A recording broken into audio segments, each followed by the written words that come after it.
Woman Maxine Waters tells crowd she's ready to kill Trump herself. Look what happened seconds later. Bad boys, what you gonna do? No matter what your political affiliation, we should be able to all agree that we need some sort of law and order. Without it, we're anarchists ascribing to a might makes right system of government that is bound for failure. If you don't believe that, just ask yourself, when was the last time you found yourself in a room where the loudest and toughest person was also the wisest and most thoughtful? Because human nature is what it is, even in a country where we value the right to defend ourselves, we also can't just take people out because we don't like them, and we certainly can't dismantle a fairly elected government because we personally don't agree with it. The concept seems to be lost on some of the Democratic representatives who warm the seats of Congress these days.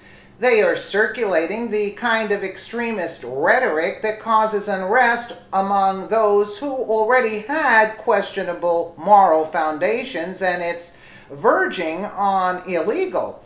The worst offender is, of course, Maxine Waters, whose recent speech was more than objectionable, railing against the president. American Freedom Fighters reports that her statements were, at best, crossing over into threatening.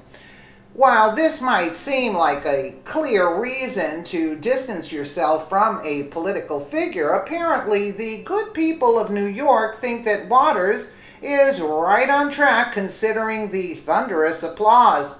During an appearance at the Ali Forney Center Gala in New York City, Congresswoman and impeachment minstrel, quote, Maxine Waters, promised a roaring crowd that she would take out, quote, the president that very night. A statement that has left many wondering if this was a direct threat on President Trump's life or whatever it was, some sort of sick joke, especially in the wake of Representative Steve Scalise being shot by a liberal. Waters made the promise to the group, which benefits homeless LGBTQ youth amid the backdrop of violence against conservatives and the mainstream media literally picking apart every single thing Trump says or does for any hint of something to attack him over.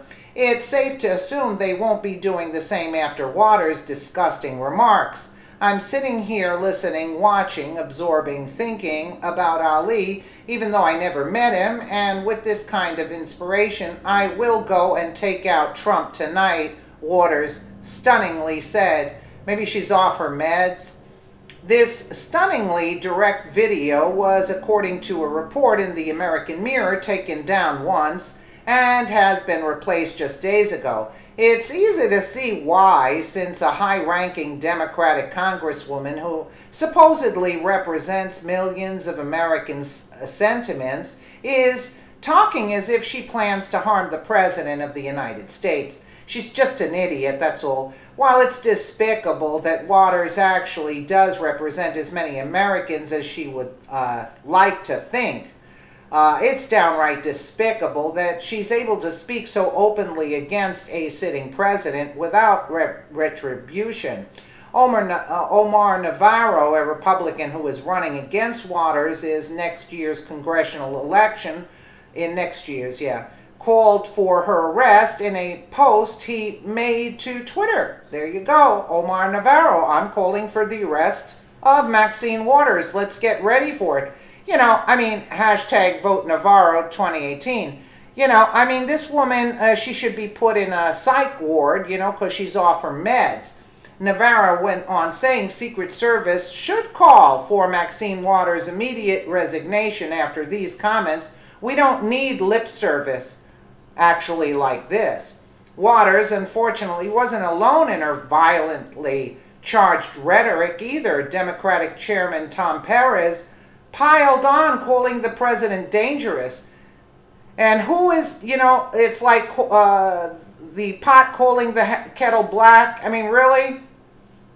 We have the most dangerous president in American history and one of the most reactionary Congresses in American history, Democratic Chairman Tom Perez said during his speech.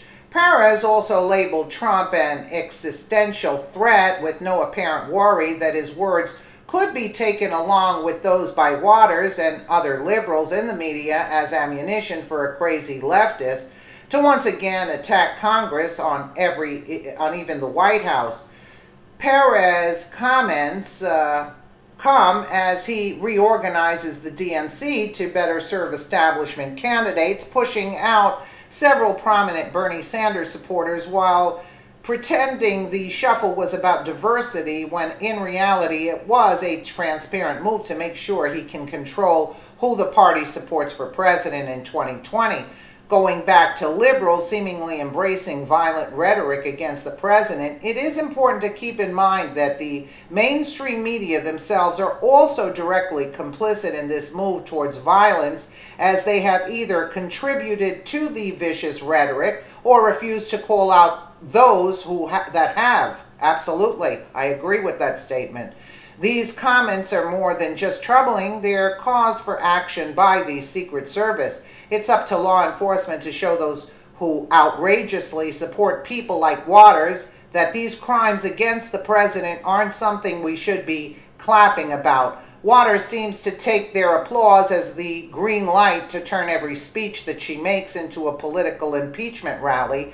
Just 2 days after the gala, Waters made these comments at a benefit. We face unprecedented challenges today in our struggle against HIV and AIDS, and I want you to know those people in Congress on the opposite side of the aisle from me control every branch of our federal government, Waters said. And we have, unfortunately, an unstable, erratic person in the White House. She should talk, right?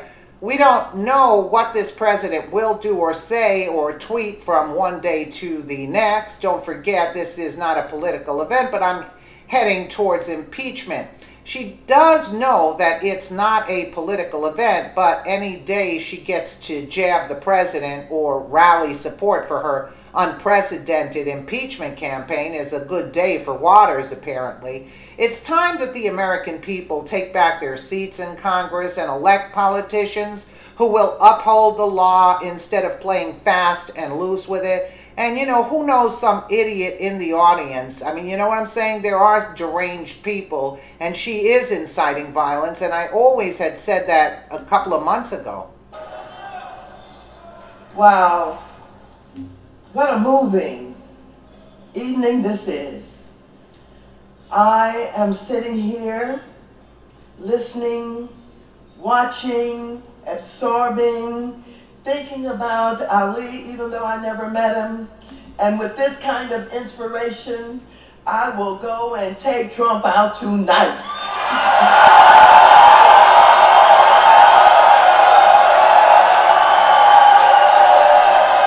Why are they blocking the face? That's disturbing anyway. I mean, really, this woman's an idiot. And basically that's the bottom line. And, I hope she doesn't get reelected. She should be in in a mental institution, actually. Let me know what you guys think in the comments below. And again, thank you so much for watching.